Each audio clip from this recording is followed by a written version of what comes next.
Alright, Rojas segment. Update ho tayo dito sa ating Davao City Coastal Road kung saan tinatrabaho pa rin siya, no? Oo. I don't know kung ito'y minamadali nilang trabahoin to ngayon. Wait lang. Ano man tayo commercial. So this video is brought to you by Cebu Pacific. So ang ganda ng tignan, 'di ba? Sino ba naman ang makapag-resist sa ganyang gandang view, 'di ba? So fly path itong downtown area of Davao City, kaya hindi siya pwedeng pataasin ng kagaya sa Metro Manila, no? Anyway, so balik tayo dito sa Coastal Road.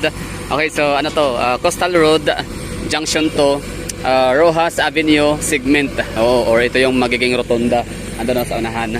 So I don't know kung ito yung minamadali nila na trabahoin para mag-coincide or mag-match or magpang-abot, no, or makonect siya doon sa sinabi ni PBBM na mabubuksan daw itong junction to. Hindi pa sa PBBM, si ano pala, si Dizon.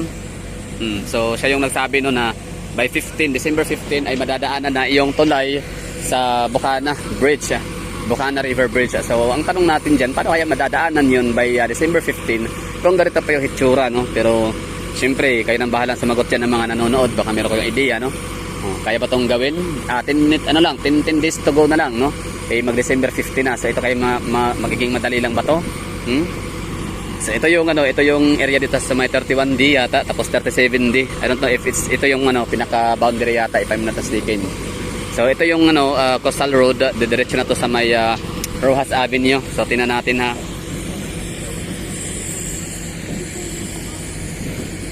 Six lane daw to eh. Tatlo-tatluhan, 3 lanes, so that's 6 lane. So yan yung Rojas Avenue, diretso dyan, no?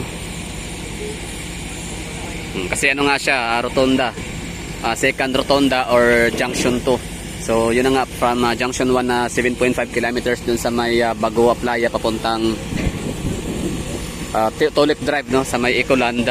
So yun pong junction 1, tapos pang junction 2 is yun na nga from Tulip Drive dun sa may Ecoland, sa may Times Beach papunta dito sa may Rojas segment na yan, kung saan ang rotonda natin na to ay wala pa siyang simento.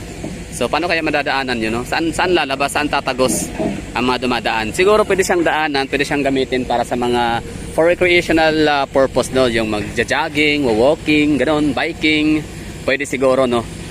Sa mga magja-jogging, lakad, ehersisyo. Pero sa mga motorista siguro, mga vehicles, dahil sa mga 4 wheels, hindi yata siya pwedeng ipagamit gawa nung ito nga, saan sila lulusot dito, madadaan, hindi yata to basta agad-agad madadaanan. Ito kasing lugar na to dito, sa mga nagtataka dyan bakit ang tagal nitong matapos, syempre mayroong mga issue, no, mga rights issue, mga land property owner, gano'n, no? Hindi daw lahat ng mga nagmamay-ari dito ay available. Yung iba namatay na, iba missing, ang iba naman sa ibang bansa, yung iba naman ay hindi cooperative, no, hindi sila pumipirma. For example, sa isang bahay merong nagmamay-ari doon na 3 kapatid, conjugal property, 5, no? Sabihin natin 5 kapatid, conjugal property. Merong 2 isa ang hindi pumirma, no, na ipagbili, hindi pumayag na ipagbili sa gobyerno ang kailangang lupa or yung kailangan lote, yung kinatitirikan ng bahay nila. So yun po yung explain ng ating nakausap dito na foreman ba yun or engineer, parang leadman, tapos yung kagawa din dito sa barangay nila. So matagal na yon, that's 2024 if I'm not mistaken, or 2023.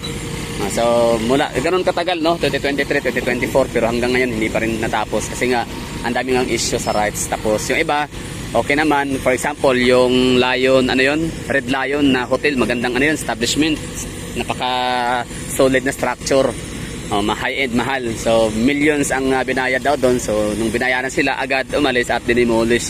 So ito na siya ngayon, medyo mas na road widening, pero parang may mga bahay pang naka-osli, no? As you can see, yan, for example, ito bahay, ayan, kusina yata yan o banyo, diba? So, hindi pa siya nagiba, hindi pa siya na-demolish. Basta may mga ang issue dito, yan nga sa mga owner. Walang problema yung mga walang problema sa DPWH, walang problema sa contractor, city engineering office o ano pa man, no? Sa budget, wala rin problema sa budget, pundo.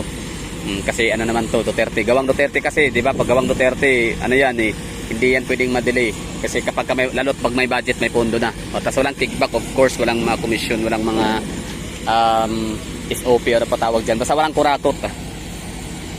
Kaya yun, ang problema dito, yan nga yung mga landowner. Siyempre kahit pa nasa sila, yun ba, wala nga pakialam, di ba? wala silang pakialam sa progress ng Davao City.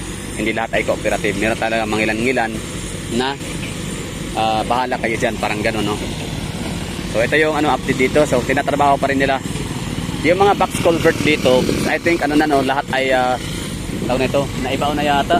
Oo, na-installed o ano ba tawag dyan, naikabit na na-installed na siguro or na-ilagay na. Itong kalye na to dito, itong street na to. So ito ay box culvert if I'm not mistaken. So itong hinuhukay nila, hindi ko alam kung ano to. Kuya, ano to kuya? Okay, no, so box culvert pa rin para to. So itong area to, itong ating kinatatayuan, box culvert to. Tapos ito dito na ilagyan, ito yung pinakauna. So okay na to, no. Na siya, nalagyan na siya ng lupa, no. Na earthfill na siya. So ito na lang na lane pala ang hindi pa nalagyan. So that's box culvert. Yan, tubig kanal.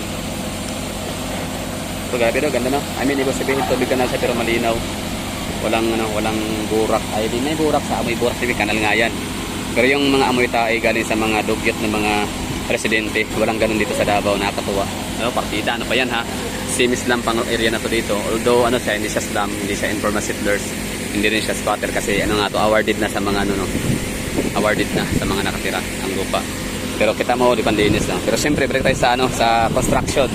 So ito nga box culvert, no? So dito na lane, hindi pa siya tapos. Pero at least, konti na lang sa hanggang doon, sa dodo.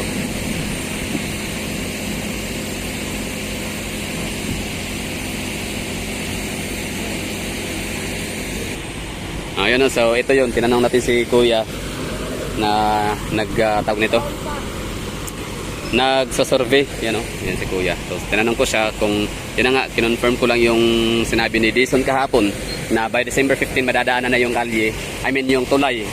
So if that's the case, paano dadaanan yung tulay? So sa mga tao lang ba, sa mga pedestrian lang ba, sa mga nagmumotor or nagbibisikleta, or for jogging purpose only? Sabi ni kuya, kaya pwede daw. Mga vehicle na daw talaga, mga 4-wheel vehicles, gano'n, mga private cars. Pwede nang dumaan. Sabi ko, paano mangyari yun? Ito pa yung hitsura. Sabi niya, December 5 ngayon, so December 15, meron pang 10 days na natitirang mga araw na tatrabahuin itong kalye na to dito. So ibig sabihin siya, within 10 days, tatapusin to. Gagawin tong kalsada. 4 lanes lang. 2 lanes lang ko yun, no? 2 lanes? 2 lanes, okay, 2 lanes. So 4 lanes pala to dapat, no? Dalawahan. 4 lanes, 2 lanes, ganun, no? So itong area na to dito, ito yung madadaanan ng mga sasakyan. So ang gamitin dito, sabi ko, paano mangyari yun? 18 days, ganun ba kabilis matuyo yung simento? So ang sabi ni kuya, hindi naman daw talaga simento ang gagamitin dahil ito daw ay asphalt. So tama nga naman pala, no? Kasi yung coastal road pala natin ay made of asphalt pala, no? So yung asphalt, meron tayong matututunan ngayon dito na ang asphalt pala is pagkatapos mong ibuhos, ilagay, maya-mayang konti, mga isang oras ay pwede na siyang madadaanan, pwede na siyang magamit. So ganun pala siya kabilis magtuyo, no? At magtigas yung asphalt. So yun na. So ano ba? Madadaanan man na ba to sa December 15? Ang tulay natin, the answer is yes. Madadaanan na siya. So tama yung sinabi ni Dison. Dahil ito nga naman pala mamadaliin. I mean, kayang gawin to in 10 days. So ito siya ngayon, December 5. Yan yung hitsura. Tapos 10 days later, tapos na siya, gawa na, di ba? Pero 2 lane lang, 2 lanes. Hindi siya temporary kasi yun na talaga yun. Ngun nga lang ito, dapat kasi 4 lanes, ito yung kabila, hindi siya magawa kasi nga ang paglagay ng mga box culvert ay hindi ganoon kadali. Unlike dito na na lang, maglapat na lang sila ng asfalto or asphalt.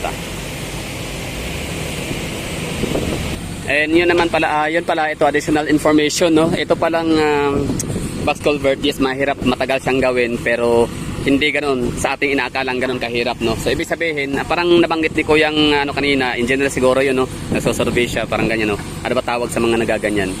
Nagsa-sightseeing survey. So di ko siya natanong. Anyway, so yun ang bali, hindi ganoon kahirap. Akala ko, I think, pwede sigurong gawin in 10 days lang itong box culvert.